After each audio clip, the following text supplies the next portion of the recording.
Ya, pagi ini kita belajar sama-sama. Saya suka mengulang-ulang apa yang sudah Tuhan katakan dan Tuhan buat dalam hidup saya. Jadi saya akan banyak juga bersaksi bagi saudara. Nah, firman pagi ini dari tema kita boldness. Boldness for the King, keberanian untuk raja. Beberapa waktu lalu saya bersaksi bagaimana saya melayani seorang di pemerintahan di Denpasar khususnya ya. Dan pada akhirnya tanggal 9 kemarin kita membaptis dan dia percaya kepada Tuhan. Nanti saya cerita. Kisah Para Rasul 14 ayat yang ketiga. Paulus dan Barnabas tinggal beberapa waktu lamanya di situ. Mereka mengajar dengan berani. Mereka mengajar dengan berani karena mereka percaya kepada Tuhan.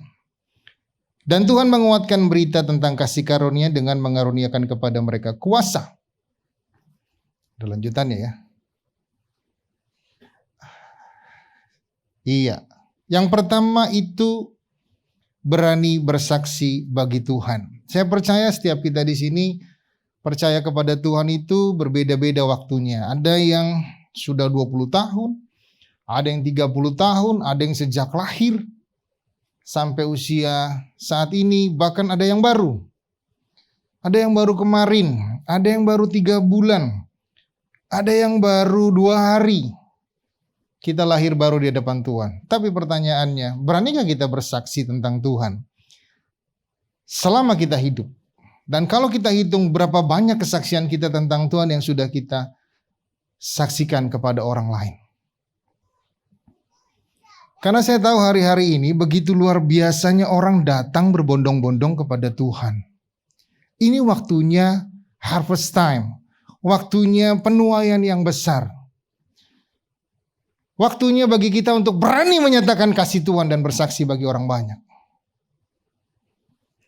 Nah, beberapa waktu lalu kami melayani dan tahun lalu istrinya sudah dibaptis dan kita bilang, Pak, boleh nggak kami komsel di rumah?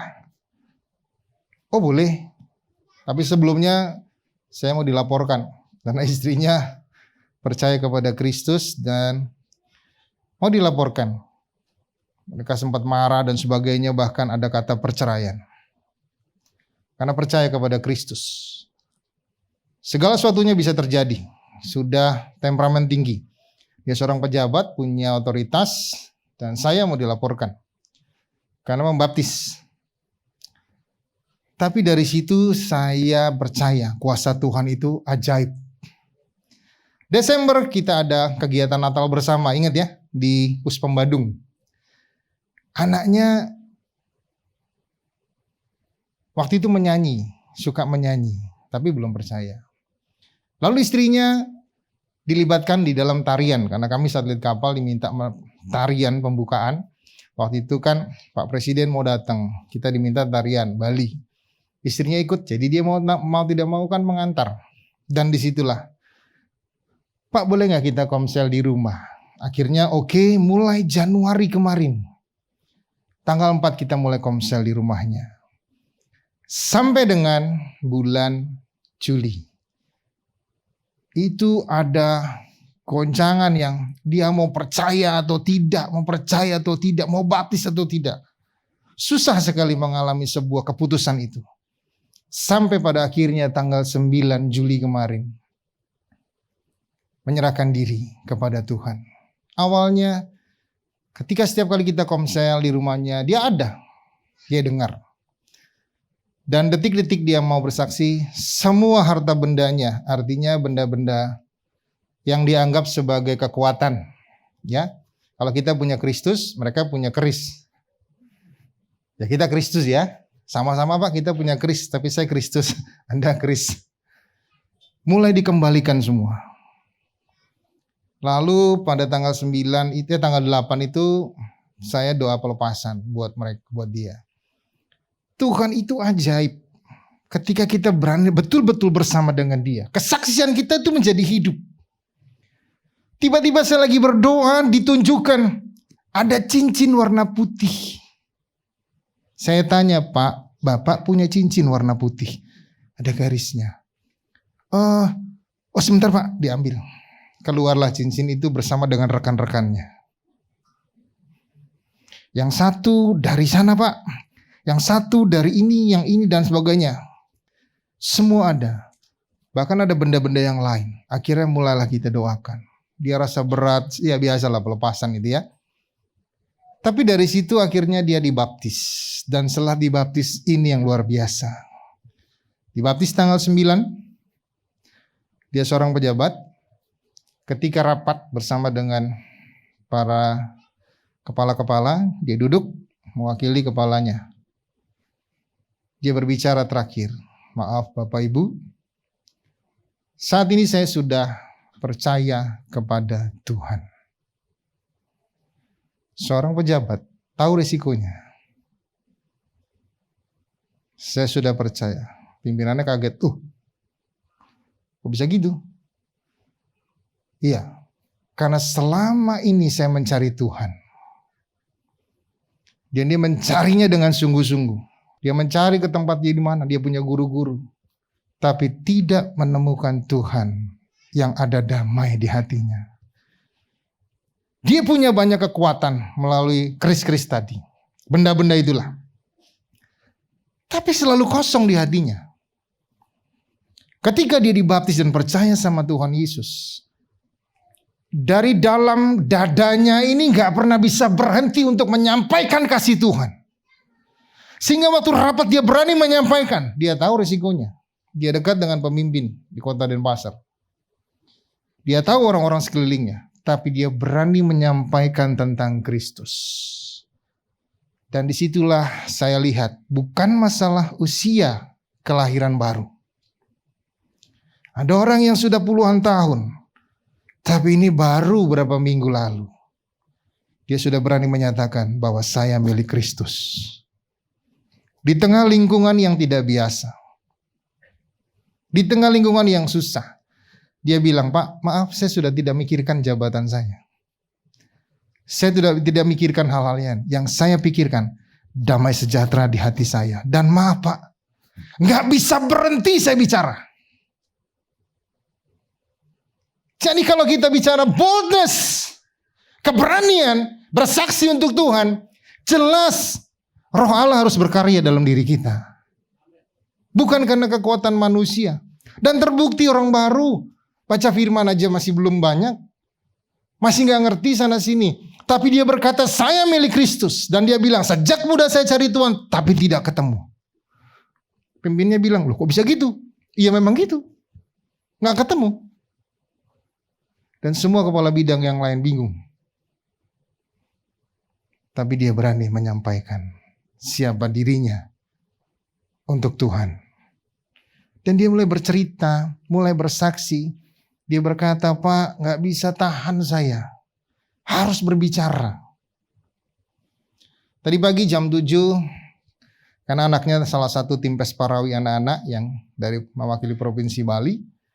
Tadi ibadah pagi jam 7. Tim anak-anak itu mengisi di satelit kapal. Saya lihat, wow luar biasa ya. Anaknya pun mengalami sebuah proses. Jadi untuk bisa bersaksi memang banyak proses yang dihadapi. Anaknya sekolah dari yang kelas A, dikhususkan. Tapi waktu pindah kepercayaan, menjadi yang D. Bukan B, bukan C, D. Jauh. Dianggap yang sekian. Masih kelas 4 SD sudah mengalami sebuah penyalipan secara kedagingan. Tapi bagi saya, anak ini dari kecil nyanyi tentang Tuhan. Bahkan tadi pagi bernyanyi tentang Tuhan. Dia bersuka cita. Dia gak peduli lagi tuh. Anak yang kecil berani menyampaikan pesan. Bahwa saya bukan lagi di sana, tapi saya milik Kristus. Hari ini kita belajar, kejadiannya baru beberapa minggu ini, belum tanggal 9, itu baru 2 mingguan ya. Belum lama. Tapi bagi saya ketika Roh Allah berkarya dalam diri kita, maka pasti kuasa Allah bekerja di tengah-tengah kita. Yang menjadi pertanyaan, berapa lama kita sudah percaya Kristus? Apakah kita berani juga menyampaikan kesaksian? Sekalipun ada taruhannya, ada resikonya. Dan tadi pagi saya ketemu, Pak, selamat ya. Oh iya, kami senang. Semua ada orang di sana.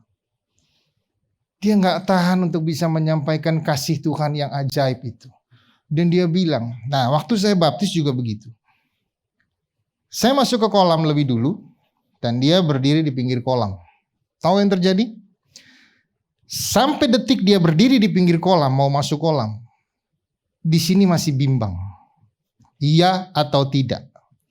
Jelas itu bukan Tuhan. Itu pasti roh yang lain yang menyeret. Karena memang begitu banyak yang dia isi dalam tubuhnya.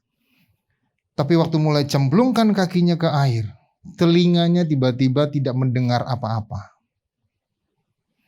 Dan dia tegang, masuk di air. Saya berbicara banyak itu dia gak dengar. Tapi dia ada di situ. Waktu saya celupkan di dalam nama Bapa, Putra dan Roh Kudus, di dalam nama Tuhan Yesus Kristus. Engkau mati bersama dengan kematian Tuhan. Dan bangkit bersama dengan kebangkitan Tuhan. Di saat itu, telinganya terbuka. Yang tadinya dia bilang waktu ke air, seluruhnya gelap. Gak lihat apa-apa.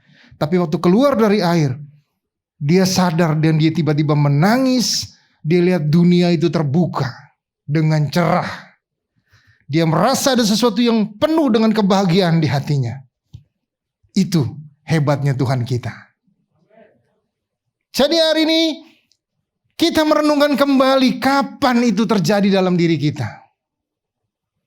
Seharusnya setiap hari kita bisa bersaksi bagi Tuhan. Karena ada roh Allah dalam diri kita yang kuat untuk kita sampaikan.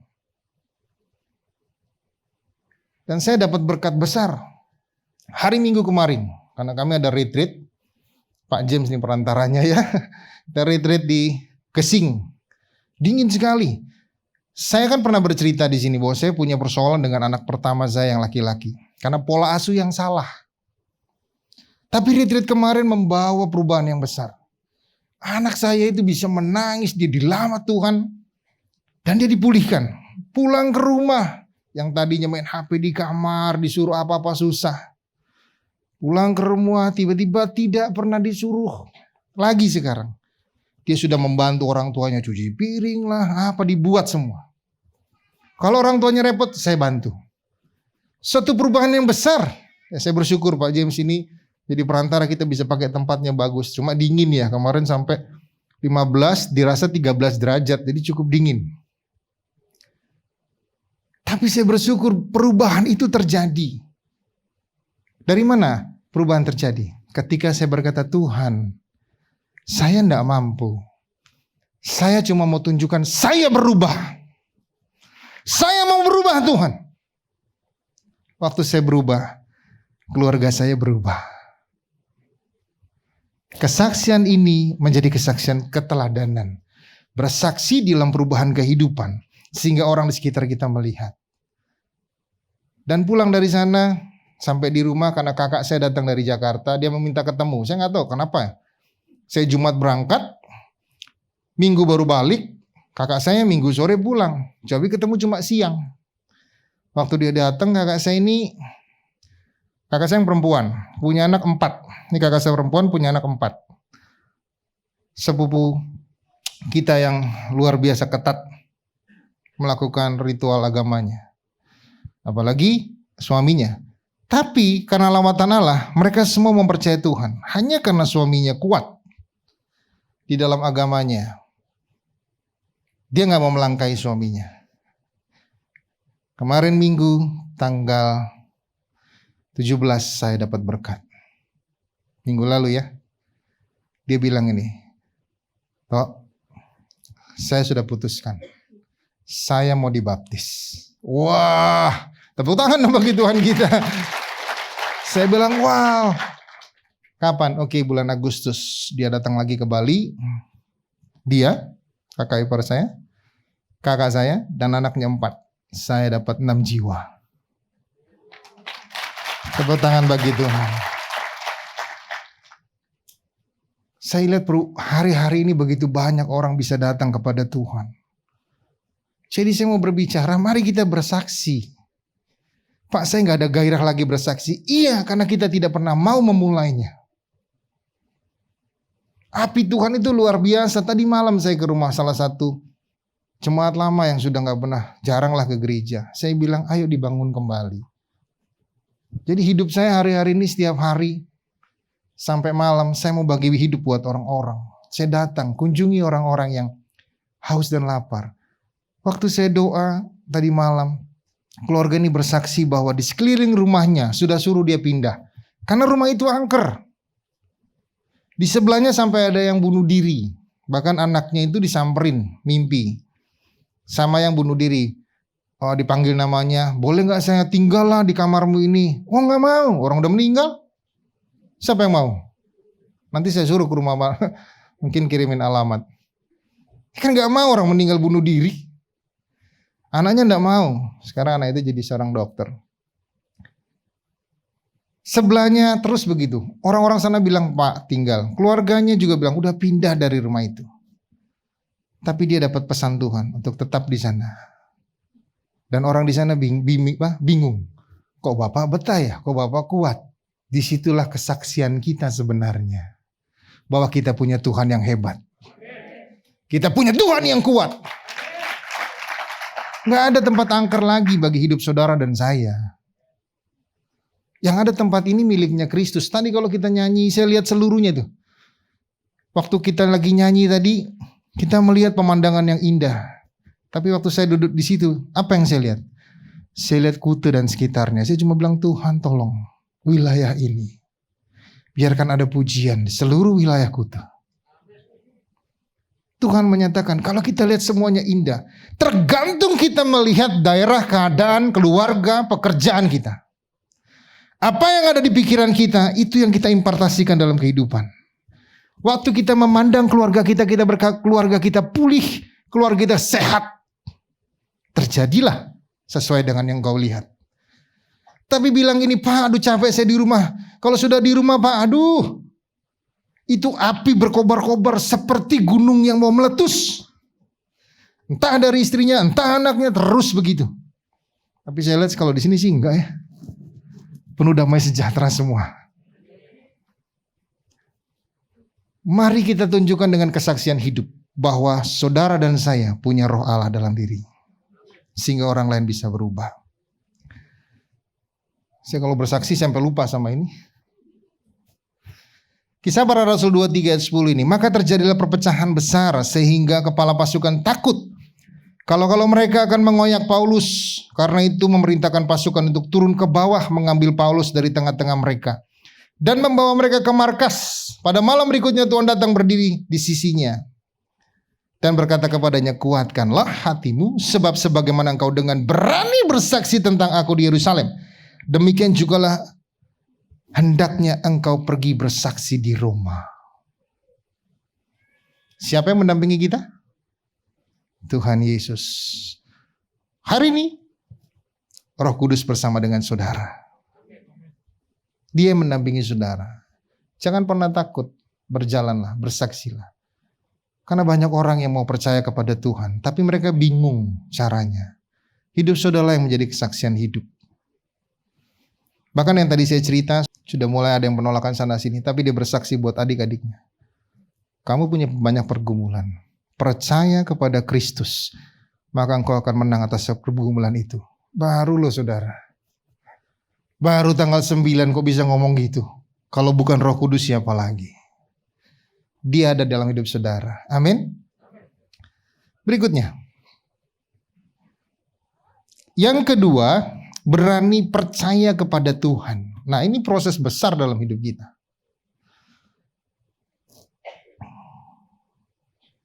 Yohanes 11 ayat 39 sampai 40. Kata Yesus, angkat batu itu Marta, saudara orang meninggal itu. Angkat batu itu. Marta itu saudara orang meninggal itu, Lazarus ya. Berkata kepadanya, Tuhan, ia sudah berbau sebab sudah 4 hari ia mati. Jawab Yesus, bukankah sudah kukatakan kepadamu, jikalau engkau percaya, engkau akan melihat kemuliaan Tuhan. Pak, mana mungkin kami sudah berserai Pak, 10 tahun. Udah gak ada rasanya. Emang kita manisan? Emangnya permen gak ada rasanya?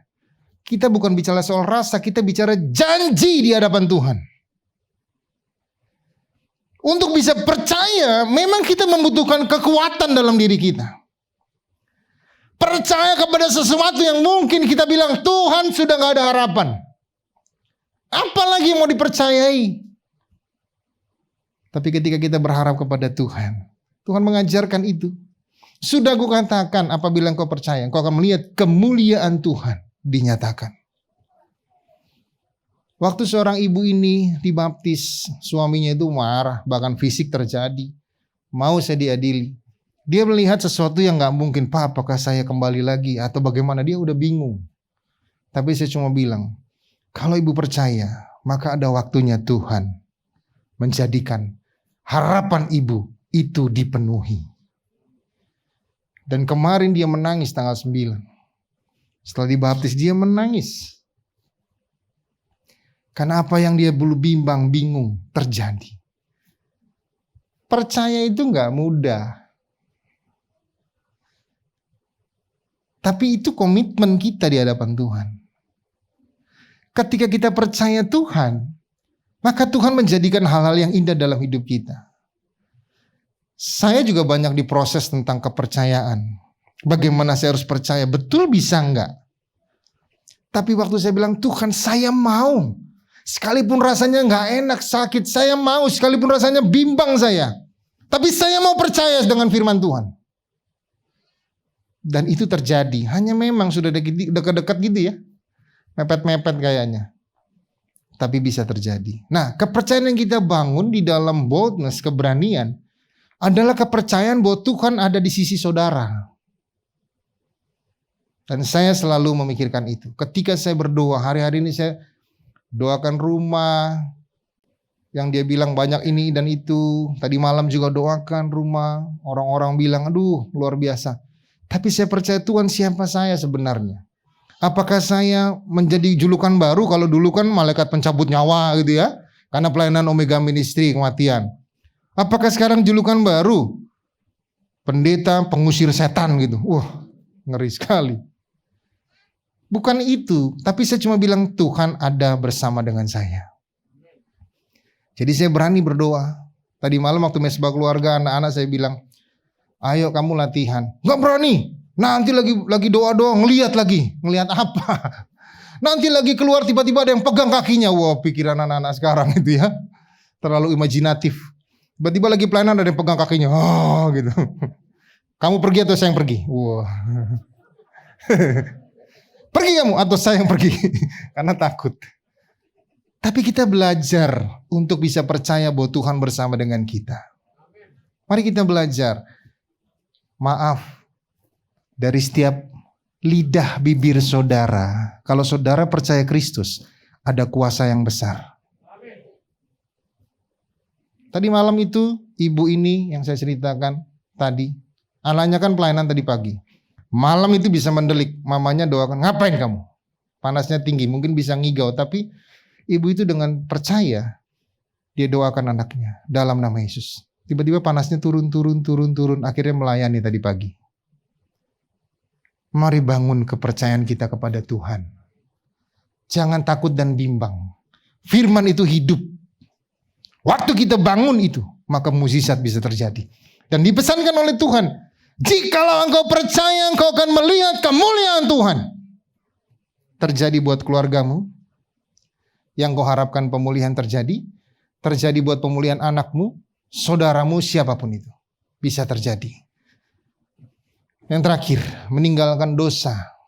Boldness, keberanian, harus tinggalkan dosa. Kalau kita mau berani lawan iblis, tinggalkan dosa. Tidak pernah ada tuduhan lagi dalam diri kita. Amin. 1 Yohanes 3 ayat 6 sampai 9 dan 6 dan 9. Karena itu setiap orang yang tetap berada di dalam Dia tidak berbuat dosa lagi. Setiap orang yang tetap berbuat dosa tidak melihat dan tidak mengenal Yesus. Setiap orang yang lahir dari Allah tidak berbuat dosa lagi sebab benih ilahi tetap ada dalam dia. Dan ia tidak dapat berbuat dosa karena ia lahir dari Allah. Mari tinggalkan dosa. Supaya kita berani bersaksi, berani mengusir setan, berani menyatakan Kristus melalui hidup kita.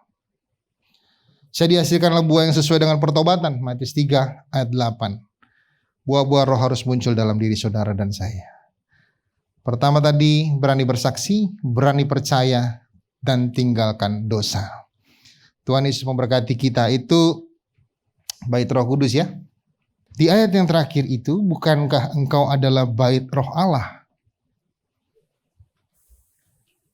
Berarti Roh Allah itu ada dalam diri saudara. Pernahkah kita bekerja sama untuk kita percaya kepada Tuhan, bersaksi bagi Tuhan, dan meninggalkan dosa? Sebab kalau masih ada dosa, Roh Allah gak mungkin tinggal dalam diri kita. Komitmen hari ini tinggalkan dosa, mulai bersaksi bagi Tuhan, dan percaya. Maka banyak jiwa dalam hidup saudara yang saudara menangkan bagi Kristus.